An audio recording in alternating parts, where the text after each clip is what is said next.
పొన్నూరు నియోజకవర్గం మామిళ్ళపల్లె. అక్కడ మొక్కజొన్న రైతుల మీద దాడి చేసి వాళ్ళని నష్టపరిచి మళ్ళీ వాళ్ళ మీదే ఉల్టా 14 మంది మీద ఎస్సీ ఎస్టీ అట్రాసిటీ కేసులు పెట్టారు. అక్కడ మొక్కజొన్న రైతులను వేధిస్తున్నారు అని ఆ ఊరికి వెళ్ళి ఆ రైతులకు సంఘీభావం ప్రకటించి ఆ రైతుల కోసం నిలబడాలి అని ఒక విపక్ష పార్టీగా వైఎస్ఆర్ కాంగ్రెస్ పార్టీ ప్రయత్నాలు చేస్తూ ఉంటే కనీసం ఆ ఊర్లో కూడా అడుగు పెట్టలేకపోతూ ఉండడం ఆశ్చర్యం అనిపిస్తుంది. ఆ ఊరు ఆంధ్రప్రదేశ్ పరిధిలోనే ఉందా, లేకపోతే ఏదైనా కనుక పక్క దేశాల పరిధిలోనో ఏదైనా ఒక రిస్ట్రిక్టెడ్ ఏమైనా శాంక్షన్స్ ఉన్నటువంటి పరిధిలో ఏమైనా ఉందా అనే అనుమానం ఎవరికైనా కలుగుతుంది. మామిళ్ళపల్లి అనే వార్త కనిపించింది అంటే దాని చుట్టూ అదిగో పోలీసులు దౌర్జన్యం చేశారు, పోలీసులు ఈడ్చిపడేశారు, పోలీసులు అడ్డుకున్నారు, పోలీసులు అరెస్ట్ చేశారు, ఇవే వార్తలు తప్ప మామిళ్ళపల్లిలో రైతుల మీద దాడి చేసి నష్టపరిచి ఉల్టా వాళ్ళ మీద కేసులు పెట్టి ఈ ఎపిసోడ్ని ఎక్కడే కనుక బయట చర్చకు రానియడం లేదు. అక్కడికి వెళ్ళి ఎవరైనా రైతులకు ధైర్యం చేస్తే చెప్దామనే పార్టీలు ప్రయత్నాలు చేస్తే దారుణం. అసలు ఆశ్చర్యం. ఈరోజు పత్రికల్లో కొన్ని విజువల్స్, నిన్న టీవీ ఛానల్లో కొన్ని విజువల్స్ చూస్తే ఆ పొన్నూరు నియోజకవర్గానికి సంబంధించినటువంటి ఇన్ఛార్జ్ అట అంబటి మురళి ఈరోజు పత్రికలో ఫ్రంట్ పేజీలోనే ఒక సిఐ ఆయన ఇట్లా బట్టి గుద్దుతూ ఉన్న ఫోటో పడింది. ఇట్లా పట్టుకొని ఇట్లా సేమ్ ఇలాగే ఉంది ఫోటో. ఆశ్చర్యపోయాం. ఒక పార్టీ నియోజకవర్గ ఇన్ఛార్జు ఒక ఊర్లో రైతులను పరామర్శించకపోతే ఫోటో ఇలానే వేశారు.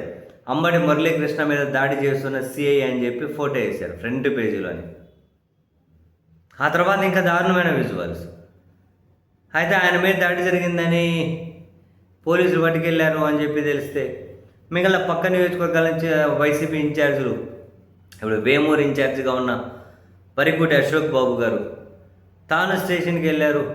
లోపల ఏం జరిగిందో బయటకు వస్తే అసలు అక్కడ పోలీసులు అశోక్ బాబు గారు తీవ్ర వాగ్వాదం. నీకు అధికారం ఉంది, నీ దగ్గర పవర్ ఉందని చెప్పి నన్ను బూతులు తిడతావా, నీ సంగతి తెలుస్తా, బూతులు నీకు ఒకరికైనా మాట్లాడడం వచ్చేది, ఈరోజు నీ వైపు అధికారం ఉంది అని చెప్పి ఒక పార్టీ నాయకుడిగా ప్రవర్తిస్తున్నావు, ఆ డ్రెస్ ఇప్పేసిరా వచ్చి రాజకీయాలు చేయి, నువ్వు బూతులు తిడతావా, ఈ నోటికి ఎట్లా వస్తే అట్లా మాట్లాడతావా అని చెప్పి వరికుటి అశోక్ బాబు గారు అక్కడ పోలీసులతో తీవ్ర వాగ్వాదం. అదేందో పోలీసులు కుళాయి దగ్గర పంచాయతీలాగా వాళ్ళు గట్టిగా బయటకు వచ్చి అరుస్తున్నారు, ఈయన బయట నిలబడి అరుస్తూ ఉన్నారు. పబ్లిక్ అని వరికుటి అశోక్ బాబు గారు నా సొక్కా చించేస్తారా మీరని చెప్పి ఆ సొక్కా ఈ చినిపోయిన సొక్కా ఇప్పేసి ఇంకో కొత్త సొక్కా వేసుకుంటున్నాడు. ఏం జరుగుతుంది అసలు? ఎందుకని ఇంత దారుణమైన పరిస్థితులు? అక్కడ ఉన్న రైతులను పరామర్శిస్తే ఏం కొంపలు మునిగిపోతూ ఉన్నాయి, ఏం గొడవలు జరుగుతూ ఉన్నాయి? కనీసం పోలీసుల బందోబస్తు పెట్టండి. ఆ రైతుల కోసమని వీళ్ళు వెళ్తూ ఉన్నారట. వెళ్తే నష్టం ఏంటి? ఎన్ని రోజులు రిస్ట్రిక్షన్స్ పెడతారు? ఎంతకాలం ఆ ఊరికి ఎవరిని వెళ్ళనియరు? పోలీసులు ఎంత దురుసుప్రవర్తన ఏంటి? మొన్నటికి మనం చూస్తే ఏమో జోగి రమేష్ గారిని ఆయన పోలీసులు తప్పించుకో బండి మీద పోతూ ఉంటే నడి రోడ్డు మీద ఆపేసి ఎత్తుకొని వెళ్ళిపోతూ ఉన్నారు.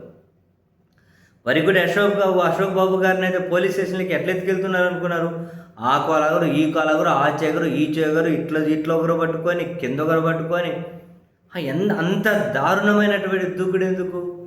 పోలీసులు ఎందుకు ఆ విధంగా వ్యవహరించాలి? వాళ్ళు వద్ద కూడా వాళ్ళ హౌస్ అరెస్ట్ చేసి బయటకు రానియకండి, వెళ్ళొద్దు అంటే వచ్చిన కాళ్ళు చేతులు జుట్లు పట్టుకొని ఈడ్చకపోవడం ఏంది? ఏం చేస్తున్నారో అర్థం కావట్లే. అరే